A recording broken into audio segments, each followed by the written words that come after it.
श्रावणबाळ सेवा राज्य निवृत्ती योजना ही महाराष्ट्र राज्य शासनाच्या न्याय सामाजिक न्याय विशेष सहाय्य विभागाद्वारे चालू जाणारी एक कल्याणकारी पेन्शन योजना आहे. सगळ्यात महत्त्वाचं या योजनेचं जे काही विभागजन आहे ते पेन्शन योजनेमध्ये आहे. 65 वर्ष किंवा त्याहून अधिक वयाच्या निराधार दरमहा किती रुपये, तर 1500 रुपये इतके आर्थिक सहाय्य देऊन त्यांचे जीवनमान सुकर करणे हा योजनेमागचा मुख्य उद्देश आहे बघा. यानंतर सगळ्यात महत्त्वाचं म्हणजे या योजनेचे प्रमुख निकष काय आहेत आणि पात्रता काय आहेत. तर त्या व्यक्तीचं वय या ठिकाणी 65 वर्ष किंवा त्यापेक्षा जास्त असणं आवश्यक आहे. कुटुंबाची जी काही उत्पन्न मर्यादा आहे ती वार्षिक उत्पन्न हे 21,000, आपल्याकडे जे सर्टिफिकेट असतं बघा 21, 25, 30, 35 त्या प्रकारेमध्ये या ठिकाणी 21,000 असणं महत्त्वाचं आहे. दारिद्र्य रेषेचं काय आहे, अर्जदाराचे नाव BPL खाली त्या यादीमध्ये असणं समाविष्ट असणं महत्त्वाचं आहे. म्हणजे तो कुटुंब दारिद्र्य रेषेखाली असणं महत्त्वाचं आहे. कायमस्वरूपी रहिवासी, अर्जदार हा महाराष्ट्र राज्याचा कायमचा रहिवासी असणं हे बंधनकारक आहे. कारण ही योजना गव्हर्मेंट ऑफ महाराष्ट्राची आहे, म्हणजे त्यामुळं या ठिकाणी तो रहिवासी हा महाराष्ट्र शासनाचा असणं तितकंच महत्त्वाचं आहे.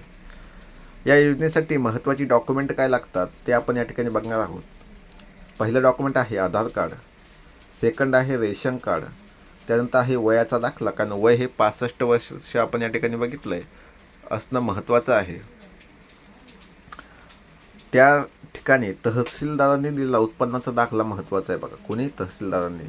आणि बँक पासबुकमध्ये ज्यामध्ये पेन्शन जमा होईल असं बँक पासबुक असणंसुद्धा तितकंच महत्त्वाचं आहे. नंतर पासपोर्ट आकाराचे छायाचित्रसुद्धा या ठिकाणी तुम्हाला जमा करायचं आहे. अर्ज प्रक्रिया ही ऑफलाईन अर्जानुसार कशी आहे मी तुम्हाला सांगतो. जे काही तुमच्या क्षेत्रातील जिल्हाधिकारी कार्यालय आहे त्या ठिकाणी तुम्हाला जायचं आहे. त्या ठिकाणी तहसीलदार संजय गांधी निराधार योजना ही शाखा असते, किंवा तलाठी कार्यालयामध्ये सुद्धा तुम्ही या ठिकाणी जाऊन विविध नमुन्याचा अर्ज करू शकता. म्हणजे कलेक्टर ऑफिसला पण आहे, तहसील ऑफिसला सुद्धा आहे आणि तलाठी कार्यालयामध्ये सुद्धा याची आहे जी काही योजनेचा अर्ज करायचा आहे त्याची सुविधा उपलब्ध आहे. यासाठी विशेष सहाय्य विभाग सामाजिक न्याय व विशेष सहाय्य विभागानं या साईटवर जाऊन बघा, या ठिकाणी जर क्लिक केलं तर तुम्हाला या ठिकाणी नवीन पोर्टल तयार होतं. त्या पोर्टलवर जाऊन सुद्धा तुम्ही ऑनलाईन अप्लाय करू शकता. हा फॉर्म तुम्ही डाउनलोड करू शकता.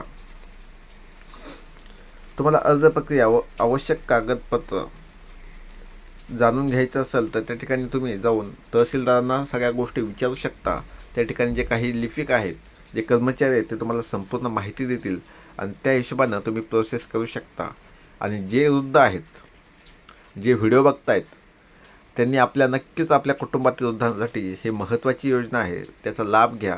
कारण ही योजना सर्वसामान्य कुटुंबातील लोकांसाठीच आहे आणि शासनाचा उद्देश आहे की त्या लोकांना आर्थिक सहाय्य झाले पाहिजे.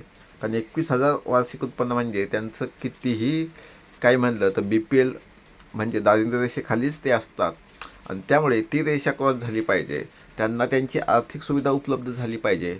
त्यामुळे या ठिकाणी गव्हर्नमेंटनं जवळपास 1500 रुपये म्हणजे काहीच नाही आजच्या काळात, तरी पण काही का होईना त्यांनी दिलं आहे.